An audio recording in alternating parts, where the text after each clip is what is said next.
ভারতকে চিনে রাখুন, এটা কাল সাপ, একে যদি দুধ দেন এই একদিন আপনাদেরকে সবল মারবেই মারবে। ভারতের ওই লাল কুত্তাদেরকে বলতে চাই, গুজরাটের কসাইকে বলতে চাই, হিংসা করার দেশের কিন্তু অভাব নাই।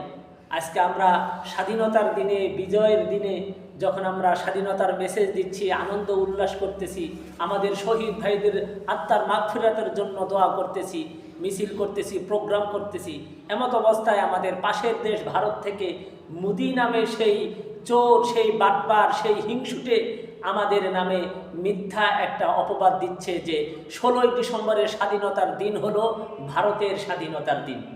আফসোস, আফসোস, আজকে আমরা সেই ভারতের জন্য কত উল্লাস, কত তামান্না, কত আনন্দ, কত ভারতের জন্য কত কিছুই না করে যাচ্ছি, ইলিশ দিয়ে, অমুক দিয়ে, তমুক দিয়ে, আর সেই ভারত আজকে আমাদের বিপক্ষে, বাংলাদেশের বিপক্ষে কথা বলতেছে।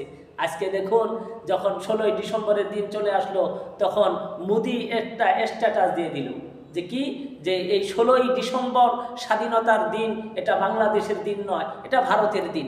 আমি সেই মোদিকে বলতে চাই যে দেখো, তোমাদের যে আগারতলা রয়েছে, তোমাদের সেই সমস্ত বা ভারতের অনেক সুন্দর সুন্দর স্থানগুলো, এটা আমাদের মুসলমানদের দেওয়া স্থান, ওই সমস্ত স্থান আমাদের স্বাধীন করা স্থান, পারলে তোমরা ওই স্বাধীনতার স্থানগুলো আমাদেরকে দিয়ে দাও।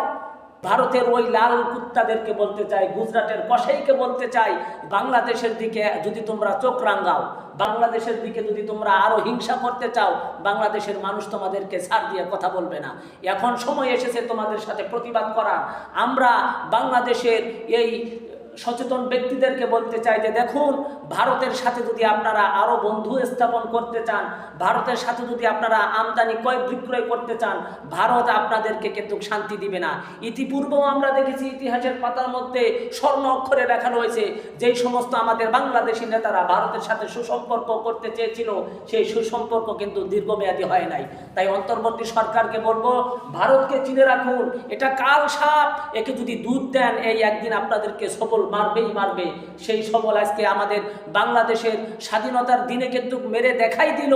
আজকে যারা মুক্তিযোদ্ধার স্বাধীনতার চেতনা নিয়ে বাংলাদেশে যারা জীবিত রয়েছে, তাদেরকে জীবিত শহীদ করে দিয়েছে সেই মোদি, সেই জুতা ঠিক করা সেই মোদি আজকে বাংলাদেশের যারা স্বাধীনতার জন্য, স্বাধীনতার আদর্শ লালন করে পালন করে বাংলাদেশে আজকে তারা তাদের স্বাধীনতার বহিঃপ্রকাশ করতে চায়, তাদেরকে জীবন্ত এরকম শহীদ করে দিল যে সে হলো এই মোদি।